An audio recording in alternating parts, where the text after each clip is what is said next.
बिस्मिल्लाहिर्रहमानिर्रहीम। अस्सलाम वालेकुम dear students, my name is Sara Shuja और मैं आज आपके साथ एफएससी प्री मेडिकल क्लास 12 की केमिस्ट्री के बारे में डिस्कस करूंगी, जो कि मेरा लेक्चर नंबर 1 है।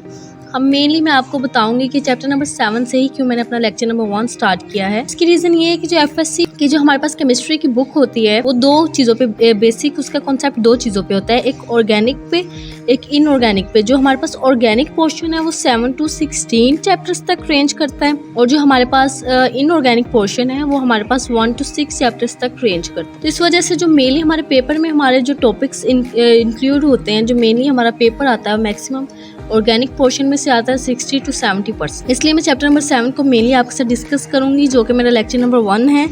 मेनली इसमें मैं आपके साथ introduction, how we obtained organic compounds, theories और modern definition of organic chemistry के बारे में डील करूंगी इस लेक्चर में आपके साथ। तो मेनली हम इंट्रोडक्शन के बारे में पढ़ते हैं कि more than 200 years ago organic chemistry is differentiated from inorganic chemistry by the origin and properties.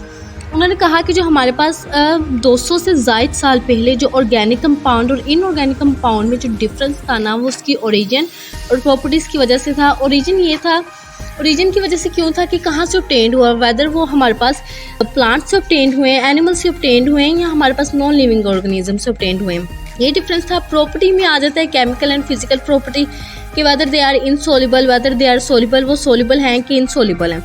तो ये ओरिजिन एंड प्रॉपर्टीज़ का डिफरेंस था, जिसकी वजह से organic and inorganic compounds chemistries को हमने डिफरेंशिएट किया था एक दूसरे से। ऑब्टेंड, अब मेनली हमारे पास ऑर्गेनिक कंपाउंड्स हैं वो मेनली ऑब्टेंड होते हैं लिविंग ऑर्गेनिज्म से, प्लांट्स और एनिमल से। कोई भी ऐसे लिविंग ऑर्गेनिज्म है हम उससे ऑर्गेनिक कंपाउंड ऑब्टेंड कर सकते हैं। और ऑर्गेनिक कंपाउंड्स में मेनली हमारे पास कार्बन, हाइड्रोजन आते हैं, लाइक मीथेन हो गया, हमारे पास ग्लूकोज हो गए, ये हमारे पास like methane and glucose,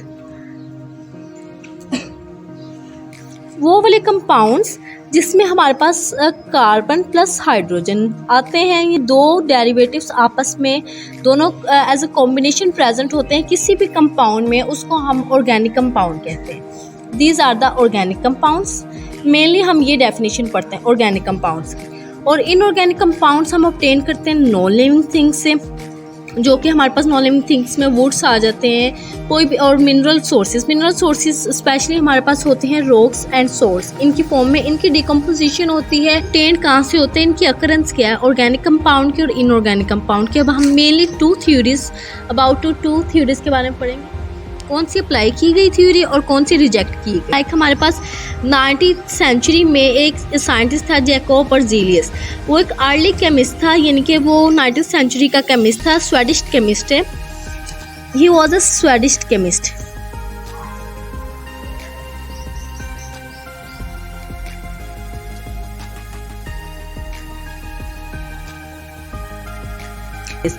Swedish chemist Jacob Berzelius 19th century का साइंटिस्ट था। उसने कहा कि ऑर्गेनिक कंपाउंड्स हैं वो सिंथेसाइज लेबोरेटरी में सिंथेसाइज नहीं हो सकते।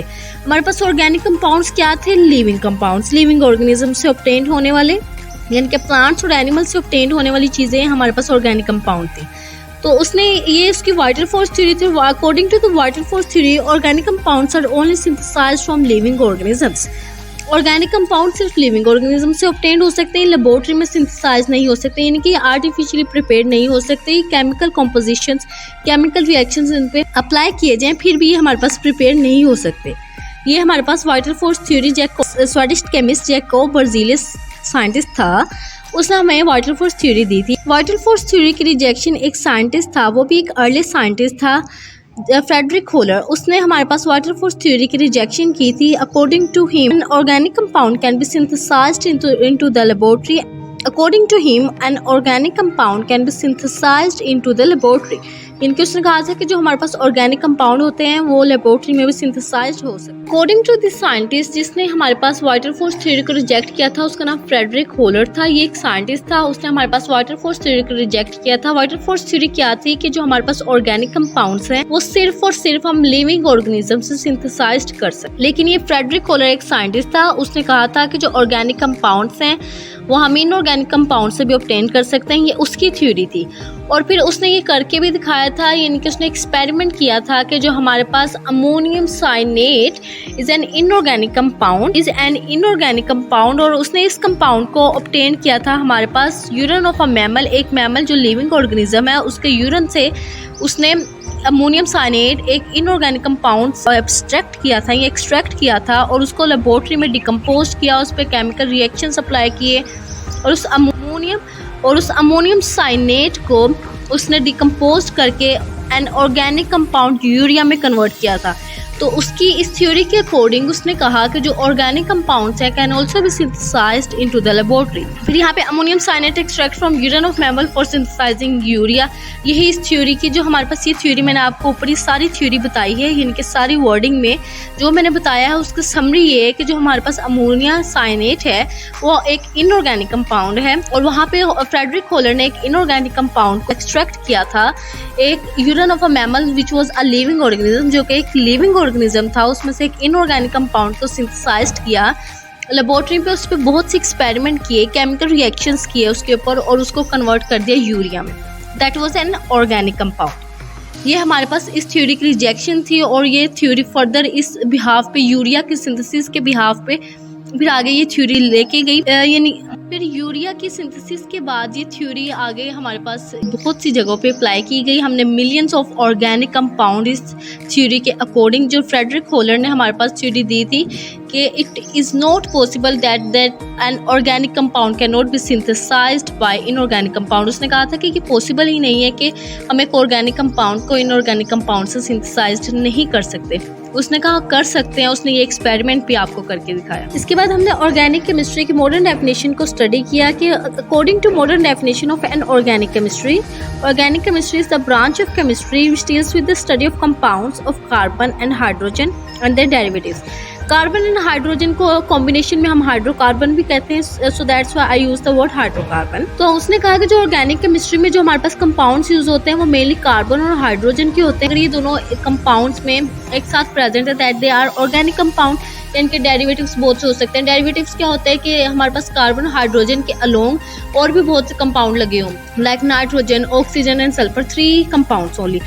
ये हमारे पास ऑर्गेनिक कंपाउंड्स के बिहाफ पे यूज़ किए जा सकते हैं, उसके डेरिवेटिव्स भी ऑर्गेनिक केमिस्ट्री में आ सकते हैं।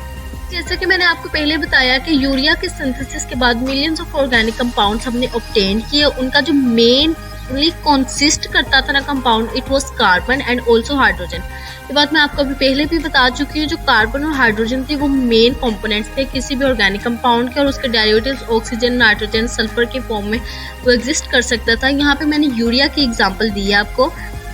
जैसे यूरिया है, हमारे पास यूरिया में कार्बन है along with hydrogen and nitrogen plus oxygen, यानी कि कार्बोनाइल ग्रुप है, उसके साथ अमाइन ग्रुप यानी कि NH2 अटैच है हमारे साथ। ये हमारे पास डेरिवेटिव्स भी हैं और इसके कंपाउंड्स कार्बन और हाइड्रोजन के मेनली एक कंपाउंड में एग्जिस्ट करते हैं, यानी कि ये यूरिया के फॉर्मूले में एक ही कंपाउंड में सब एग्जिस्ट कर रहे हैं। ये ऑर्गेनिक कंपाउंड है। ये डेफिनेशन जो ऊपर मैंने आपको definition just a general information है, तो ये आपको इन्फॉर्मेशन इससे स्टैंड हो जाएगी, अंडरस्टैंड होगी कि आपको पता चल जाएगा कि जो ये यूरिया है इसमें नाइट्रोजन भी एग्जिस्ट कर रहा है, इसमें हाइड्रोजन भी एग्जिस्ट कर रहा है, कार्बन प्लस ऑक्सीजन। आफ्टर उसके बाद मेनली अब हमने ये भी देखा कि हमने कहा कि जो हमारे पास किसी भी ऑर्गेनिक कंपाउंड में जो मेनली कंपोनेंट या कंपाउंड होता है वो कार्बन का होता है, ठीक है, मेन जो होता है। लेकिन हमें ये भी बताया गया कि जो कार्बन के और कंपाउंड्स हैं like carbon monoxide, carbon dioxide, carbonates and bicarbonates, ये हमारे पास ऑर्गेनिक कंपाउंड के तौर पे बिल्कुल भी इनके एग्जिस्ट नहीं करते, क्योंकि इनकी जो प्रॉपर्टीज़ हैं वो मेनली रिजेंबल करती है इनऑर्गेनिक कंपाउंड से, ठीक है। ये इस वजह से इनकी प्रॉपर्टीज़ की रिजेंबलेंस की वजह से हमने ऑर्गेनिक केमिस्ट्री की डेफिनेशन को दोबारा से रीडिफाइन किया। रीडिफाइन करने के बाद हमने कहा कि कार्बन एंड हाइड्रोजन, जिन ग्रुप्स में इकट्ठे carbon and hydrogen and the derivatives वो एग्जिस्ट करते हैं, वो हमारे पास मेनली ऑर्गेनिक कंपाउंड्स हैं। सो आपके लिए इतना ही नॉलेज, यानी कि यहाँ तक के लिए, तो आगे हाई लेवल पे आ जाता है ना कि हमारे पास कौन सी प्रॉपर्टी सिमिलर यानी कि इनऑर्गेनिक कंपाउंड्स के और इसको रीजंस क्या है। आप लोगों के लिए बस यही इन्फॉर्मेशन एज ए MCQs ये आ सकते हैं। जो मैंने लास्ट पैराग्राफ लिखा है ये एज ए MCQs है कि हमारे पास कौन से ऐसे कार्बन कंटेनिंग कंपाउंड्स हैं जो हमारे पास ऑर्गेनिक कंपाउंड्स नहीं है। तो यहाँ तो अगर आपके ऑप्शन में कार्बन मोनोऑक्साइड हो, कार्बन डाइऑक्साइड हो, या कार्बोनेट हो या बाइकार्बोनेट हो, वहाँ आप उस पर आराम से यानी कि उस ऑप्शन पे टिक कर सकते हैं, क्योंकि आपको पता होना चाहिए कि जो हमारे पास कौन से कार्बन कंपाउंड्स ऐसे हैं जो हमारे पास यानी कि ऑर्गेनिक कंपाउंड नहीं है, इनऑर्गेनिक कंपाउंड है। रीज़न ये है कि उसकी प्रॉपर्टी इनऑर्गेनिक कंपाउंड से सिमिलर है। मैंने आपको स्टार्ट में भी कहा था कि जो हमारे पास ऑर्गेनिक एंड इनऑर्गेनिक में डिफरेंस क्यों आया, उनकी ओरिजिन एंड उनकी प्रॉपर्टीज़ की वजह से। ओरिजिन अकरेंस होती है यानी कि लिविंग से ऑब्टेन्ड होते हैं कि नॉन लिविंग से होते हैं, ये हमने पीछे डिस्कस कर लिया। और प्रॉपर्टीज़ ये हैं कि इनऑर्गेनिक की बहुत सी ऐसी प्रॉपर्टीज़ हैं जिसके साथ वो सिमिलर करते थे, ऑर्गेनिक कंपाउंड में एग्जिस्ट नहीं करते थे, इसलिए इन दोनों की क्लास को हमने एक दूसरे से डिफ्रेंशिएट कर दिया। इस लेक्चर में मैंने सिर्फ लेक्चर नंबर 1 है और इसमें चैप्टर नंबर 7 का सिर्फ इंट्रोडक्शन और मॉडर्न डेफिनेशन ऑफ केमिस्ट्री के बारे में बताया है। आगे इसके फीचर्स, इसके सोर्सेज, इसके importance and catalytic cracking, reforming, यानी कि अभी होल चैप्टर यानी कि line wise line step by step, यानी कि आपको होल लेक्चर में step by step next videos में देती आऊँ। ये मेरा lecture number 1 of chapter number 7 है, जिसमें मैंने सिर्फ आपको इंट्रोडक्शन ऑफ केमिस्ट्री और modern definition of organic chemistry के बारे में डिस्कस किया है। इंशाल्लाह नेक्स्ट मैं आपके साथ इसके फीचर्स ऑफ ऑर्गेनिक केमिस्ट्री के बारे में डिस्कस करूँगा।